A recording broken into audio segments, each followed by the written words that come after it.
Muthe Kiengei and his wife Jocelyn kana Mama Asen umuthi ni makinyitie miaka 6 kihiko-ini. It's their 6th marriage anniversary na nioete kanya gaka gukungwira mutumia wake na oho kumwira ni arenda kana kangi na ni acokete akaumbura ati mutumia wake ni wamucokirie kwa Ngai. She's the one who pushed him back to serving God, back to church, and he has now penned down a very sweet message to her across all his social media pages akimwira, "It's our 6th anniversary. It just began when it happened 6 years ago at MC Jimmy Kajim's birthday.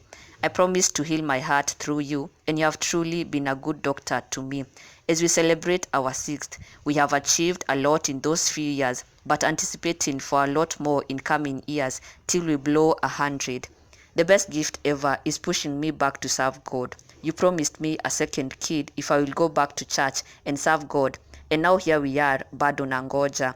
You have been the best thing to me and Asen. I love you, Mama Asen. Wakama, as we normally joke around. Jocelyn Ngaru, happy the 6th one to us. Tuzidi hadi mia." Wow, he has also shared all these lovely photos of them serving couple goals. It's been 6 years for them, and Kiengei says it has been the best years for him. Mama Asen changed his life. She turned his life around, and together they have a cute boy, Asen. Na riu Kiengei Nîarenda kage, a happy anniversary to them. Na Ngai araumakinyaniria nginya miaka igana. Muthe Kiengei nginya niaubura ati it all started at MC Jimmy Kajim's birthday 6 years ago, and it has been 6 strong years for them. Wow, we wish them all the best. Happy anniversary to Muthe Kiengei and Mama Asen aka Jocelyn Ngaru.